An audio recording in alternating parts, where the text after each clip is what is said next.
Bismillahirrahmanirrahim. Assalamualaikum warahmatullahi wabarakatuh. Kami dari kelompok 5 akan mempresentasikan hasil diskusi kami mengenai materi Natural Language Processing atau biasa kita sebut NPL. Adapun anggota kelompok kami, saya sendiri sebagai moderator yakni Aulia Tidak Arifa dan rekan saya Gregorius Jante Tandila Rano dan Azaidina Aulia Putri. Selanjutnya kita melangkah ke materi yang pertama, yakni apa itu MPL. MPL adalah cabang dari activity intelijen yang membuat komputer bisa membaca, memahami, dan menghasilkan bahasa manusia. Misalnya, membuat komputer mengerti kalimat kita menjadi pertanyaan, menerjemahkan bahasa, atau bahkan membuat teks sendiri. Intinya, MPL bikin komputer bisa ngobrol dengan manusia. Nah, untuk materi selanjutnya, akan dibawakan oleh rekan saya yakni Azaidina Putri. Baik, selanjutnya kenapa sih NLP penting banget? Nah, NLP penting karena di dunia nyata bahasanya manusia itu sangat rumit. Kadang satu kalimat bisa punya banyak arti atau penuh kata-kata gaul.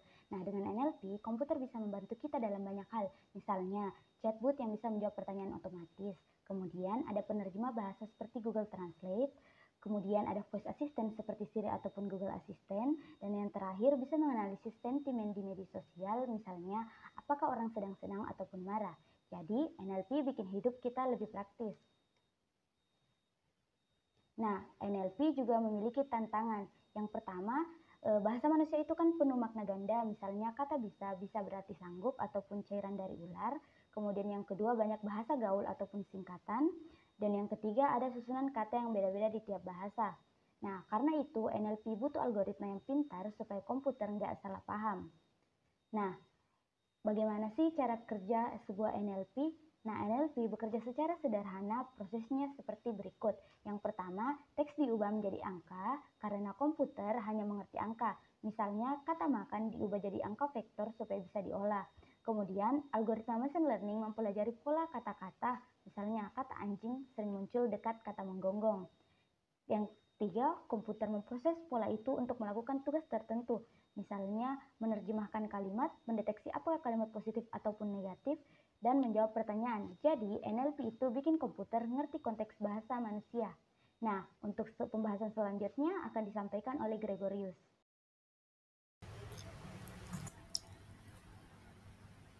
Baik, terima kasih kepada teman saya Andi Sedina Aulia Putri yang telah menjelaskan tentang bagaimana NLP itu bekerja. Selanjutnya saya akan menjelaskan terkait dengan contoh tugas dalam Natural Language Processing atau bisa disingkat dengan NLP. NLP itu mempunyai banyak tugas keren, misalnya sebagai text classification. Text classification ini bisa mengelompokkan teks ke kategori tertentu, misalnya tweet marah atau senang. Yang kedua itu tugas NLP sebagai machine translation. Mesin ini bisa menerjemahkan bahasa seperti yang kita gunakan, yaitu Google Translate. Contoh tugas selanjutnya yaitu Name Entity Recognition atau kita bisa singkat dengan NER. NER ini bisa menemukan nama orang, tempat, atau organisasi dalam suatu teks. Dan yang keempat itu sebagai chatbot. Chatbot ini bisa mengobrol dengan pengguna secara otomatis. Dan yang terakhir itu tugas dalam NLP yaitu sebagai text summarization. Text summarization ini bisa membuat ringkasan otomatis dari teks yang panjang. Jadi, kelima ini bisa bikin komputer lebih cerdas dalam berkomunikasi. Baik, selanjutnya itu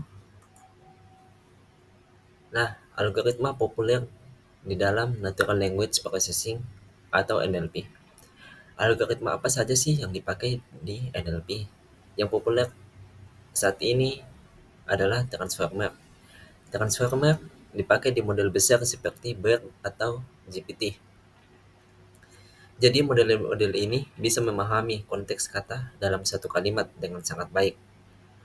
Nah, misalnya word to fact dan RNN atau Recurrent Neural Network. Semua ini bisa membantu komputer lebih pintar dalam memahami bahasa. Nah, jadi kesimpulan yang bisa diambil dari presentasi terkait dengan NLP ini yaitu Natural Language Processing adalah suatu teknologi yang membuat komputer bisa memahami, memproses, dan menghasilkan bahasa manusia. NLP sangat berguna di banyak bidang seperti chatbot, penerjemah bahasa, dan analisis media sosial.